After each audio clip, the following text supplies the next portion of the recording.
What is going on, everybody? Welcome back to Wrestling City, and today we're going to be getting into episode 4 for our weekly WWE Jeopardy series. So, as always, this one was posted by WrestleTrivia. I will put the link to the original video in the description, so shout out him coming out with these bangers every single week. And yeah, I'm excited to play this one. I think my highest one so far was like, I want to say it was like 30 or I think it was like 3,200 or something. It was my first episode that I did.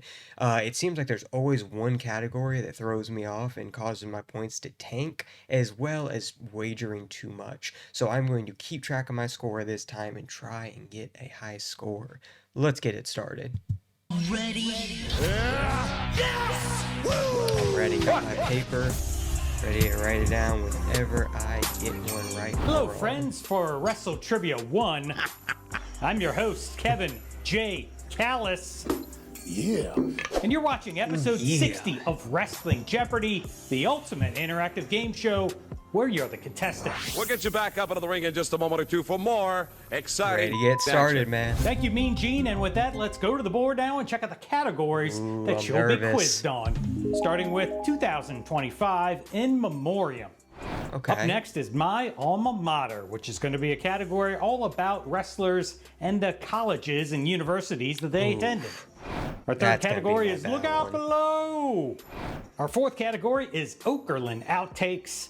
And our fifth and final category, as always, is voted on by the WrestleTrivia Maniacs, who are members of this channel. And their choices this week were Sabu in ECW, Sabu in Japan, or Sabu in WCW and WWE. I probably know most about WWE. And the winner, this is a lot with closer than I thought it would be. I thought this would be like a clean sweep. However, our fifth category will be Sabu in ECW. Okay. And that glorious sound means it's time for the easiest round in Wrestling Jeopardy, the 200-point jobber round. A couple of gimmies here to begin the game that you should squash like a jobber. We start with In Memoriam for 200. 3 weeks after his retirement match in April of 2025, the wrestling world lost this suicidal, homicidal, genocidal hardcore legend at the age of 60. Who is Sabu? Rest in peace, man. Tragic. The correct answer, who is Sabu? On to the second clue of the jobber round from My Alma Mater. The Steiner brothers pridefully sported their maize and blue varsity Letterman jackets from this Big Ten university. Big Ten, isn't it? What is or who is Michigan State? What is the University of Michigan? I'm not going to count Look out below, it's the third clue of the game. Worth 200 points. Attempting his signature plancha dive onto Shawn Michaels at WrestleMania 25, this superstar landed headfirst on the floor in terrifying fashion. Who is The Undertaker? One of the greatest WrestleMania matches of all time. He got 4.5 stars. This botch almost ruined what became the GOAT WrestleMania match. That stupid mother cameraman. Who is The Undertaker? You gotta knock the fuck out, man! And here comes a clue about some old school footage. It's Okerlund Outtakes for 2. In the mid-1980s, Mean Gene agreed to train with this superstar, leading to fun skits where Okerlund was forced to gulp down raw eggs for breakfast and struggle through basic workouts. I have no clue. Who is Hulk Hogan? Mean Gene-omania ran wild thanks to this superstar. Who is the Hulkster, Hulk Hogan? Oh, no, Hulk, I couldn't. He's gonna puke! He's gonna puke! He's gonna And we finish up the jobber round with Sabu in ECW. In 1995, Sabu departed ECW, leaving this human suplex machine, who was also his tag partner, high and dry. Who is Taz? Easy enough. Ladies and gentlemen, this is I could taste you, Sabu. Pause. I could taste Korean barbecue. We move on to the 400-point round, beginning with In Memoriam. Steve McMichael earned this nickname for himself based on his similarity to a strongman character of the same name from the classic movie Blazing Saddles. What is or who is Mongo? I just know it's because 83 weeks. Rest in peace. Fighting a courageous 4-year battle with ALS, the Pro Football Hall of Famer and former Four Horseman was nicknamed Mongo. Here we go with some more alma maters for 400. Famous alumni from this university include Jack Swagger and Dr. Death Steve Williams, but surprisingly not Jim Ross, who actually attended Northeastern Oklahoma State University. What is University of Oklahoma? Whoa, Nelly, Boomer Sooner. There we go. What is the University of Oklahoma? Now, I was thinking about doing a bonus question that based scared off that me. impersonation that I last just did. second, but man. you know what? If you know it, leave a comment below. Let's move on. The third clue for the 400s belongs to Look Out Below. WrestleMania 19 nearly ended in disaster when Brock Lesnar under-rotated his attempt at this high-risk maneuver and landed directly on his head and neck. Crazy moment. What is the Shooting Star Press? I literally thought while watching this, I just saw somebody paralyze themselves. I mean, any normal person would have been snapped in half, but even the Beast can survive a botched Shooting Star It was because press. his neck muscles, On to was so Okerlund jacked. outtakes for It saved him. 400. When this pay-per-view sign unexpectedly fell behind him, a startled Mean Gene dropped an F-bomb on camera during his backstage interview with Rick Rude and Bobby the Brain Heenan. I mean, one of the OG outtakes or bloopers. What is SummerSlam? What makes this don't know moment the year. even more iconic is that there was a mix-up in the back in production, and the WWE actually aired this outtake on the live broadcast of SummerSlam instead of the pre-taped interview. I didn't know Let's that. finish off the 400s with Sabu in ECW. The main event of the inaugural November to Remember in 1993 featured a tag match between Terry Funk and King Kong Bundy versus Sabu and this Road Warrior. Well, I have a 50-50 chance, I guess. Who is Animal? Animal. Well, you had a I'm gonna 50-50 say, shot, and that's as long as you weren't including draws or Heidenreich, since this was back in 1993. But the correct answer, who is Road Horse. Warrior Hawk? My luck, bro. We move on to the 600-point round, beginning with In Memoriam. Throughout his career, Bill Mercer covered everything from the Dallas Cowboys to the Kennedy assassination. However, his name remains most closely tied to being the longtime announcer for this wrestling promotion. What is Jim Crockett Promotions?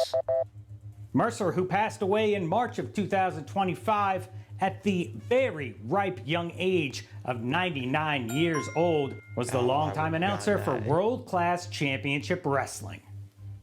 Let's move on to my alma mater for the third time. This one's worth 600. This first ever 24/7 champion parlayed his love for the University of Florida into the short-lived tag team Slater Gator. Okay, who is Titus O'Neil? Yep, I remember when he won the title first, and that when Mick Foley. Who is introduced Titus it. O'Neil? Yep. On to the halfway point of the game, it's Look Out Below for 6. Failing to land a suicide dive during an episode of SmackDown in December 2022, this wrestler's botch is infamously referred to as the Flop Dollar. This 600 category is surprisingly easy. Who is Top Dollar? Formerly known as Top Dollar, who is AJ Francis. Oh, yeah. I still got it. Yeah, in parentheses. All right, hopefully you don't botch this next clue from Okerlund Outtakes for 600. Confronted by Mean Gene asking why he missed his scheduled interview dates in this Missourian city, the Ugandan giant Kamala broke character and actually spoke English. This Missourian city? So what is St. Louis? I mean, that's really the only... Speaking of the Ugandan giant, City, one I thing my know, dad used to Missouri. always do when I was growing up is he would like walk down the hallway without a shirt sometimes and pretend to be Kamala. And so he just...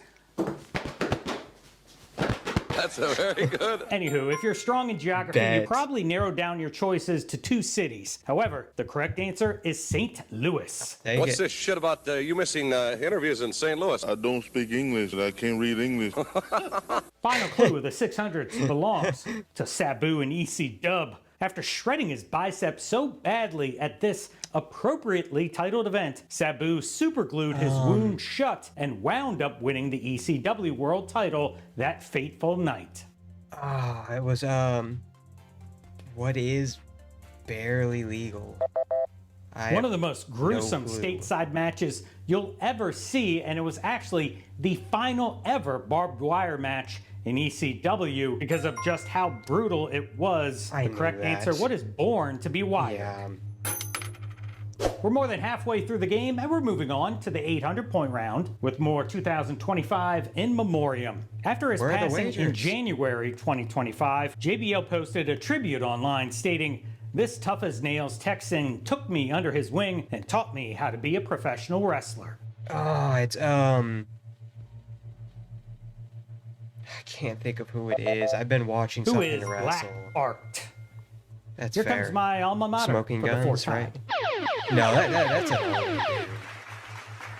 I'm thinking Bart Gunn. Alrighty then, are you ready for this episode's Daily Double? Don't be afraid to bet at all. I the am category afraid. once again is my alma mater. Place your wager now. And I'm terrible at this category. I'm going to place 200 Right, time is up. down. Here comes this episode's Just Daily Double 200. clue. Capitalizing on his status as a self-absorbed Ivy League alumnus, Christopher Nowinski initially began his career wrestling under this ring name. I have no clue. Who is the Brain? Do you like apples? Hopefully you do, and hopefully you got this Daily Double right. Who is Chris No, I didn't. Harvard? He was recently seen on Tough Enough, Chris Harvard. So If I you didn't have get it right, 4,000 it's not your fault, points okay? currently. We move on to Look Out Below for the fourth time now. Not particularly known for being a daredevil, this superstar has moonsaulted off several steel cages, including his most recent stunt in February 2020 against Wardlow. What? Moonsaulted off? Who is Kurt Angle? Now, he actually performed this move about 10 years ago on Raw in a steel cage match against the New Age Outlaws, but this leap happened back when Cody was All Elite. Who is Cody Rhodes? The fourth clue from Okerlund Outtakes is worth 800 points. Mean Gene could hardly contain himself after this former WWE Women's Champion said the line, "I'm not about to lay down on my back and let someone cover me." I can picture it. I don't know who it is though. It's I'm gonna guess Sensational And she likes to Sherry. call Who is herself Sensational Sherry? 150 pounds of twisted steel and sex appeal, which is, I think, the perfect nickname for myself. Who is Wendy Richter? Yep. I thank you very much. He bust out laughing. Last clue before the main event, 1,000-point round brings us to I gotta Sabu get this, man. in EC Dub. At Heatwave 1998, Sabu and RVD defended the ECW tag titles against Hayabusa and Jinsei Shinzaki, who fans may remember as this new generation era wrestler. Who is Bam Bam Bigelow? Who is Hakushi? Bro, I'm not doing good. 4,000 points. All right, we started with the job around, but now we're at the main event, and if you think you're a diehard wrestling aficionado, these 5 questions are guaranteed to put your knowledge to the test. And I'm not joking. And let's start off with the final clue from In Memoriam. Wearing camouflage fatigues and spewing pro-apartheid proclamations, Ed Wiskoski was best known for his tenure in the AWA, playing this South African mercenary. Who is the mercenary? I have no clue. I've never heard of this. Who is Colonel De Beers? Whoa, hey, we got a bonus question worth another 1,000 points. Okay. After retiring, Wiskoski, Colonel De Beers, and longtime friend Playboy Buddy Rose ran a wrestling school out of the Pacific Northwest that helped to train this Wrestling with Regret YouTube personality. Okay, I know that channel. Who is Brian Zane? Hopefully it's not some other one that I don't know off this channel. This is an absolutely true story, and maybe now he will actually play Wrestling Jeopardy on his channel. One can hope, fingers crossed. Everybody just spam him. No, don't. No, actually do it. The correct answer, who is Brian Zane? Man, I used to watch him all the time. All right, it's almost time to graduate on to Final Jeopardy, but first, here's my alma mater for the final time. Mike Rotunda is a proud alumnus of Syracuse University, a 3-time NWA World Television Champion, and was the captain of this collegiate pro wrestling stable. Who is the ship captains? I don't know. I used to love their entrance theme of Mr. Touchdown USA. Who is the varsity club? I've heard of it before. Final clue for Lookout Below is worth 1,000 smackaroos. A year after a horrific fall fractured his skull, New Jack wasn't just competing against this wrestler in a scaffold match for XPW, he was out for extreme revenge. Wasn't it like one of the, what were their names? Who is Grunge? Or Johnny? Later admitting Johnny? on Dark Side of the Ring that he tried to legitimately murder this man when he tasered him and he chucked him 40 feet off of the scaffold. Bombs away! Who is Vic Grimes? Okay. Yeah, I've heard Let's of take it. a look at one last I watched Okerlund the Dark Side of the outtake Ring, worth actually. 1,000 points. Mean Gene slowly lost his composure when Mr. Wonderful Paul Orndorff compared his rival Ivan Putski to this reptile. To this reptile? Who is, or what is an alligator? That is a reptile, right? Unlike many of Mean Gene's crack-ups, this outtake didn't turtly derail the interview. I've heard. What is a turtle? Turtle head. You know, when you seen a turtle with that big old long head, and then he does something and it goes in? But that's exactly what Putsy's gonna do. Turtle head. Final clue on the board belongs to Sabu and ECW. The entrance theme most associate with Sabu was produced by Harry Slash and the Slash Tones and called this. Oh, I don't know what it's called. I have no clue. Released in October of 1998 on the compilation album ECW Extreme Music, what is Hookah Blues? 25 clues are down and only one separates you from becoming the ultimate WrestleTrivia champion. Let's see what this episode's category is. Ah yes, for all you graduates out there, pomp and circumstance. Damn, I'm going to wager All right, time's up. 500. I'll Here's wager episode 500. 60's final Jeopardy clue. Please, please, Before please. using pomp and circumstance for his entrance music, Randy Savage walked the aisle to this popular 1980s movie song. Was it A, Danger Zone, B, Fame, C, Footloose, or D, the Star Wars main theme? Good luck. I feel like the one that makes the most sense. I'm going to say A, Danger Zone. I don't know B. Yeah, A is going to be my final answer. I'm scared. The movie became an overnight sensation, and this song won an Oscar in 1981 for the best movie theme song. What is Fame? Oh my god, bro. Forever. And that does it for another episode of Wrestling Jeopardy. Thanks so much for playing along. Do me a favor, leave a comment with your score below. Damn, bro, you got me again, man. Shout out, dude. It makes great, challenging videos. Just when I think I have all this knowledge as a wrestling fan, you know, I've been watching this, you know, sport, whatever, for decades at this point now. I get on and go on one of these Wrestling Jeopardies, and I get humbled pretty quick. I ended up with 4,500 points, or $4,500, whatever the case is. So I will have to check back with episode 1. I don't know if I topped that. I don't think I did. I think I got 5,000 and something. But, you know, I did what I did. If you enjoyed the video, don't forget to drop a like. Comment below what score you got, and don't forget to subscribe to the greatest city in the world, Wrestling City. And that's about it. I will see y'all next time. Peace.